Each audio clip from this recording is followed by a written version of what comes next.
Hello everybody, how's everyone doing? As for me, I'm doing fine. The job search is going somewhat fine. I did get an offer to move on to the second stage of the interview, so I'm just prepping for that. The second stage of the interview is a face-to-face in a coffee shop, so it's going to be a bit interesting. Anyways, we will see how I do in that interview. For this video, we'll be going over Bitcoin. Bitcoin has dropped around 18% in a matter of seconds. I'll go over some current events and the overall state of the market to decipher what this 18% drop means. I'll then end the video with a portfolio update. El Salvador announced that it will accept Bitcoin as legal tender, making it the first country to do so. However, on the same day, we saw Bitcoin drop. El Salvador temporarily disabled Chivo, which is its government-run Bitcoin wallet. However, the reason they disabled the wallet was not due to the drop, but due to it increasing the capacity of the servers, which were hindering new users from installing it. Other than that, the article did go on saying how El Salvador is making a huge mistake because the country is still relatively poor, meaning that people do not have access to electricity nor a smartphone. It also went on saying that El Salvador requiring stores to accept Bitcoin even though some stores are not even able to have that sort of technology is pretty short-sighted. This negative narration continues on if you just search Bitcoin in the news section of Google. As you can see, the top 3 news articles promoted on Google show how El Salvador's Bitcoin experiment is a complete failure. However, this is not strange, as it is pretty weird since we saw Bitcoin drop as soon as El Salvador made the announcement. People on Twitter with their tinfoil caps were saying that the Bank of International Settlements had a role in this. I've never heard of the Bank of International Settlements before, and it looks like it is a bank for the central banks around the world. Anyways, Twitter was saying that the BIS intentionally tanked Bitcoin in order to send a message to other countries who are ditching fiat. Twitter is just probably trolling, but it is pretty weird that we know so little about the money we use. Like, how is something that is so important like the BIS never talked about? Here we have Bitcoin. As you can see, Bitcoin fell around 20% on Tuesday, or more precisely 18.94%. This drop happened very quickly in the morning where we saw Bitcoin climbing but quickly tanked. We saw that we had some resistance at the horizontal trendline located around the $52,845 range. This horizontal trendline was formed by some lows when Bitcoin was making its move in mid-March and April. After getting rejected by this horizontal level, we broke through the 2 horizontal support levels that recently turned into support at the $49,000 to $51,000 range. There wasn't much fight at these levels as Bitcoin just tanked. We are currently at this green support line that's made up of some local tops. Hopefully price closes above this green level and shows strength. Other than that, we had these 2 red trend lines. The upper trend line I drew was connecting the top we had at around the $53,000 mark and these 3 lows. This line should be a good guide for future price action once this drop subsides. Other than that, this red trend line seems more applicable. The red trend line was just drawn off 2 points, but if you look at the 2-hour time frame, you see that it's made up of multiple points. This red trend line also did not put up much of a fight as we saw Bitcoin drop. However, this red trend line is here to stay because it will be a good resistance level for when price of Bitcoin climbs once again. This is my Ethereum chart. As you can see, it is quite messy, but I'll go over each of the lines. Let's start with this horizontal red trend line. This horizontal level is located around the $3,950 range. I put this line in as we saw price consolidating in this area.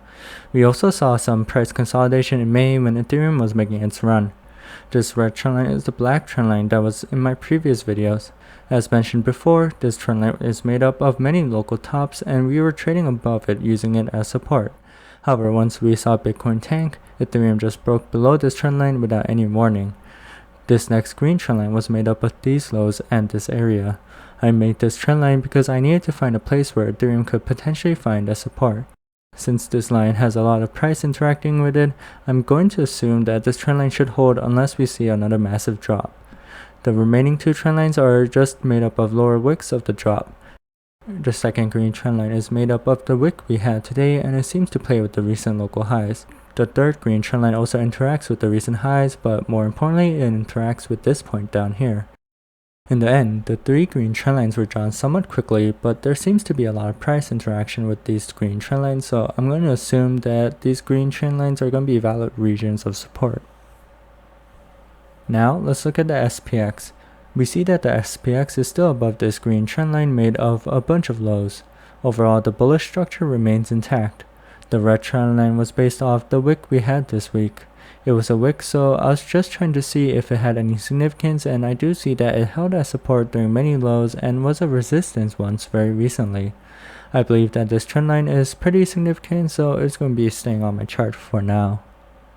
As for the Nasdaq, we see that we did technically close under this green trendline. The green trendline was resistance for many previous highs and also support very recently when we broke out of it. However, we did close underneath it, which is always bearish. The following days will be crucial to see if the Nasdaq gets above this. The second green trendline we have was drawn using these two wicks, and to be honest, I just put it on here to show like an ascending wedge forming. Other than that, the Nasdaq is looking less bullish than the S&P 500 as we saw price close below this trend line. The final chart we'll be looking at is the DXY. As you can see, the DXY did break back above the green trend line that is made of lower highs. We were able to break below it, and that is when we saw Bitcoin make its run for $52,000. However, recently we broke above it after news that unemployment benefits will be ending without getting renewed and the eviction moratorium getting rejected by the Supreme Court. Both news events signal less spending by the US government, which in turn means more strength for the US dollar. This other green trendline is pretty interesting as we see that it is made up of these lower highs. We broke out of it today and even closed above it. This final red trendline will be useful to see if the dollar can continue its move to the upside.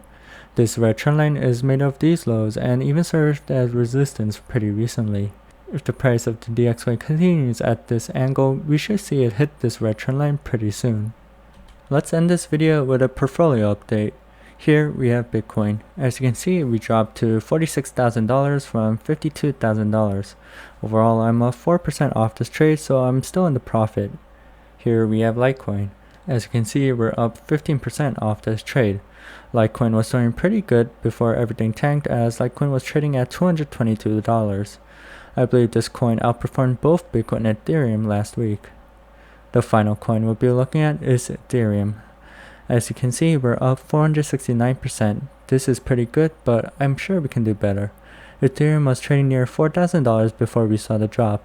The relative strength of Ethereum is pretty surprising as we're still trading at the $3,500 range. People who were calling that Ethereum peaked back in May should be scared as Ethereum seems to be comfortable around the $4,000 range. With that, I'm going to end this video. If you like this video, press the like button. If you have any questions about this video, leave a comment below. If you want to watch more videos like this, press the subscribe button. This is Books of the Stock Market, and I'll see everyone next week. Thanks.